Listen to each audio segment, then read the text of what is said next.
Ya, masih bersama kami di dialog khusus bersama Bupati Baru, Bapak Insinyur Haji Suwardi Saleh, MSI. Pak Bupati, tadi kita sudah singgung kacang baru ya. Kacang baru. Kita harus kasih istilah sekarang itu ya, Iya, kacang baru. kacang baru. Ya. Meskipun belum terlihat di pasaran ya, Iya, secara iya. masif. Potensi berikutnya saya kira selain pertanian, mungkin ada tambang ya, yang lumayan juga ya. Kalau kita bicara baru ya, ikut-ikut tambangnya Pak. Iya, Ada semen di sini dan lain-lain. Iya. Gimana itu Pak potensinya di Baru terkait Iya. dengan tambang itu?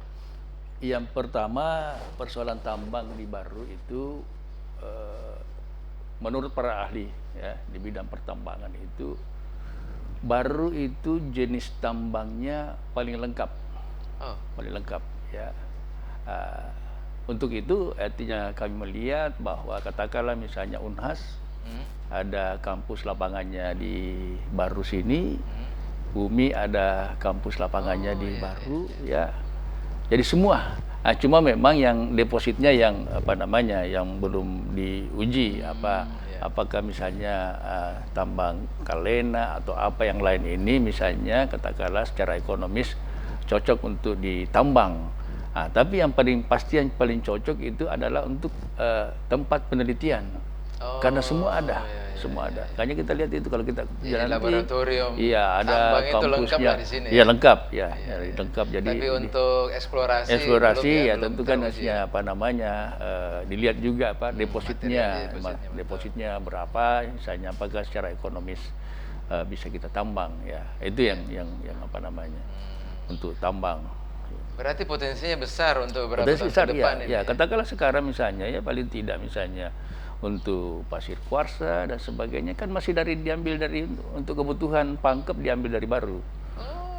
Untuk semen Tonasa, semen Bosowa, ya, semua diambil dari Baru. Makanya juga di sini kan sudah direncanakan ya Bosowa mau bangun pabrik semen, kemudian Kons, kemudian Pajar sendiri kan ada juga. Alhamdulillah ya. Cuma memang sekarang masih dalam proses ya.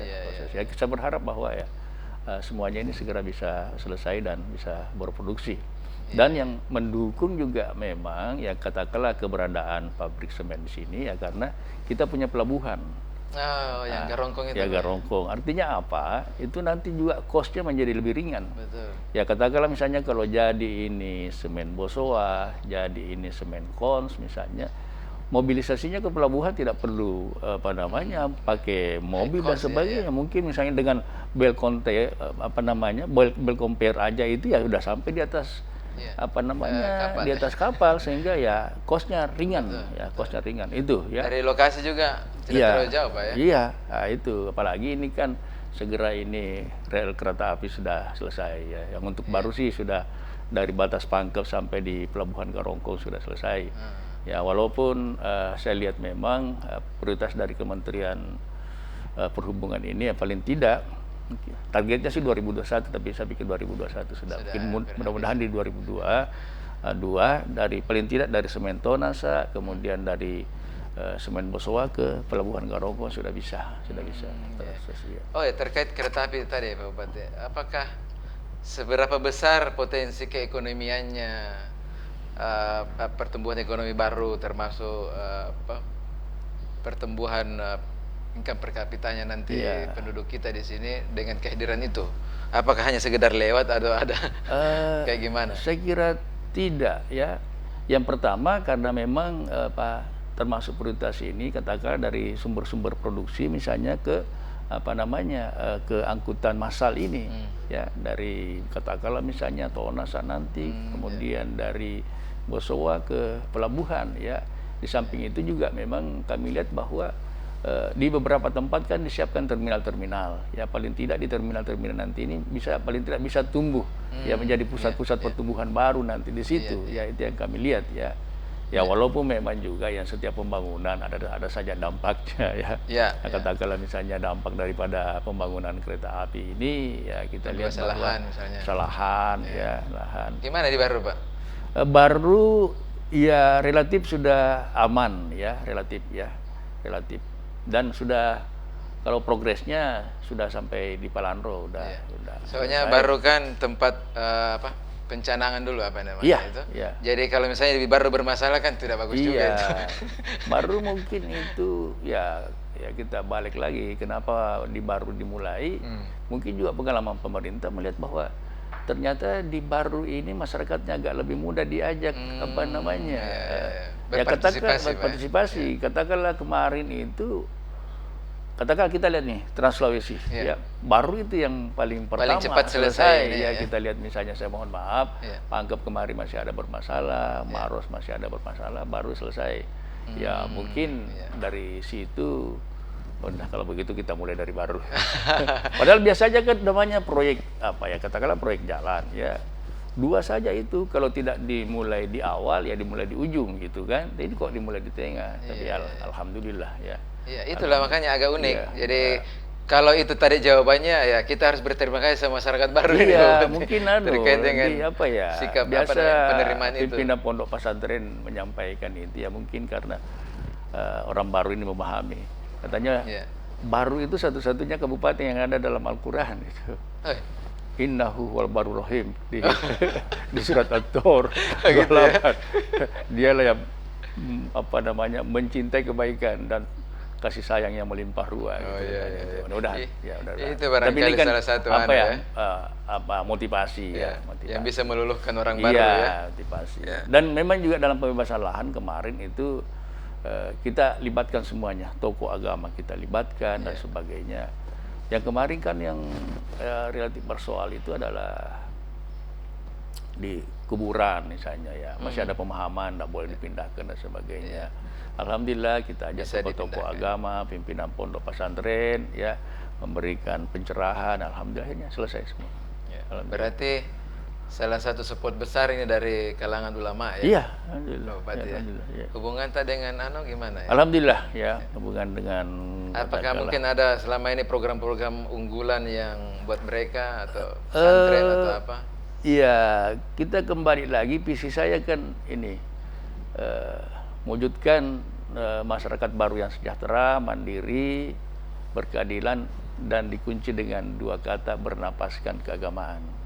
Bernapaskan keagamaan. Artinya apa? Bahwa harapan kami dalam kehidupan masyarakat baru ini senantiasa diwarnai dengan nilai-nilai keagamaan, nilai-nilai iman, nilai-nilai Islam, misalnya yang Islam dan sebagainya. Itu jadi ujung-ujungnya apa yang kita lakukan? Iya. Ujung-ujungnya itu ada ada nuansa akhirat. Nuansa akhirat. Makanya di sini kami itu Pak Suhair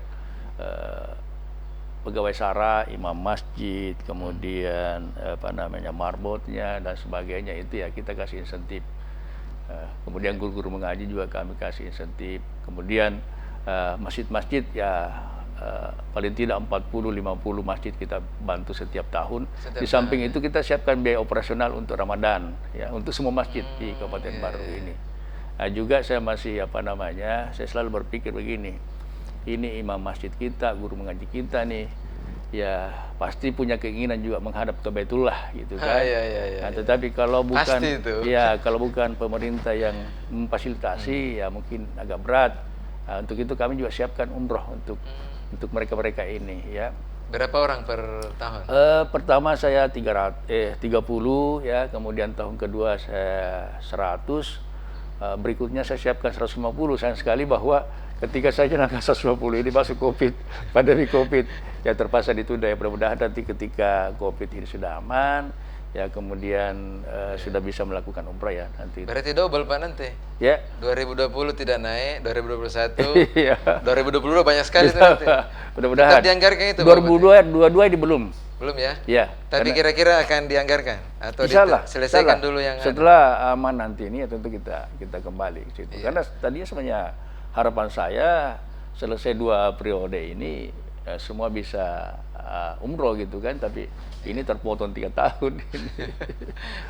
Sudah terpotong karena Covid, tidak bisa ya terpotong tadi masa jabatan juga. Iya. Baik, kalau begitu sektor tadi kita sudah bicara sektor pertanian, pertambangan. Kita kan punya laut, Pak. Iya. Seberapa besar laut ini berkontribusi? Seberapa besar pemerintah baru mengeksplorasi kekayaan itu untuk berkontribusi di secara keekonomian di Baru? Sebenarnya salah satu yang memberikan kontribusi ya cukup besar itu dari itu kan tadi pertanian secara keseluruhan ya, dari sektor perikanan ini, sektor perikanan. Dan ya ini yang kita dorong masyarakat kita, misalnya dengan setiap tahun itu kita berikan bantuan-bantuan ya, yang nelayan kecil misalnya kita kasih mesin, perahu dan sebagainya, yang ada kelompok-kelompoknya itu ya kita siapkan perahu yang lebih besar lagi. Itu yang kita dorong, di samping itu juga kita berikan jaminan ya, walaupun belum secara keseluruhan ya. Kita kerjasama dengan Basnas untuk menyiapkan yang namanya BPJS Ketenagakerjaan ya. Basnas ya, Basnas ya.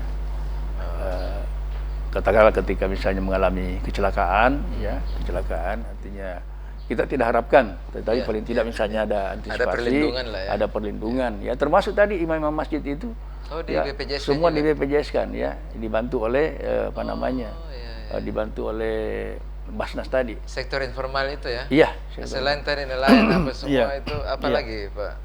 Guru-guru agama, karena yang yang pegawai-pegawai honorer itu ya Pemda yang melindungi ya, kemudian yang lain kita ajak Basnas ini, alhamdulillah, karena kami melihat bahwa sebenarnya idenya pertama itu ketika di awal periode saya ada kebakaran di satu daerah ya, di Takalahasi sana, kami melihat wah ini kok petugas damkar ini penuh resiko.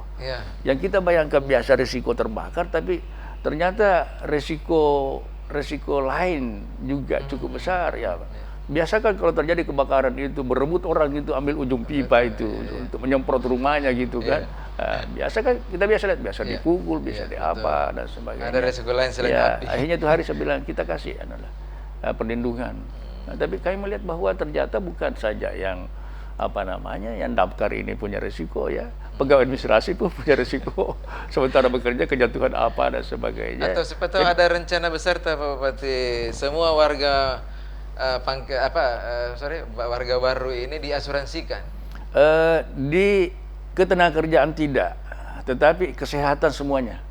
Ya, jaminan kesehatan semua ya. Nah, itu salah satu. Atau mungkin nanti sektor-sektor kayak penjual di pasar yang informal itu ya, warung-warung mungkin bisa juga di BPJS Tenagakerjaan itu. Ya, mudah-mudahan. Mungkin ada subsidi ya, lah. Tapi yang target saya ini yang kalau BPJS Kesehatan target saya 100% ya. Oke. 100%. Mudah-mudahan itu bisa sampai sebelum berakhir periode kedua ini. Insyaallah. Karena ya itu memang juga masuk di dalam panjang ini masih ada Pak, 3 tahun. Alhamdulillah.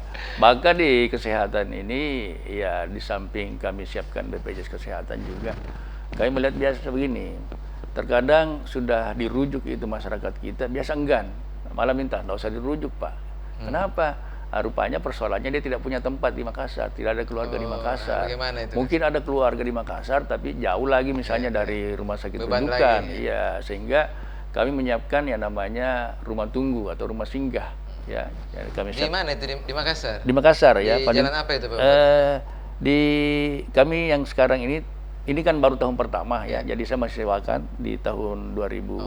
Intinya kan dia datang di situ, ada rumah siap, ada mobil siap, ada tapi petugas melapor dulu siap di sini atau ya tentu kan ada kan nanti ini otomatis nanti ya, ada begitu di rumah sakit ya, masuk rumah sakit mau dirujuk ya, di samping dia kontak misalnya rumah sakit rujukan ya, kontak juga petugas yang ada di rumah singgah. Ini ada nanti nih keluarganya mau datang. Baru harus tahu itu ya. Tapi jangan sakit lah ya. Ya, yang kita harapkan tidak sakit ya. Baik. Mencegahkan itu lebih baik daripada mengobati. Baik Pak Bupati ya. Alhamdulillah. Pemirsa Fajar TV, kita akan rehat sejenak.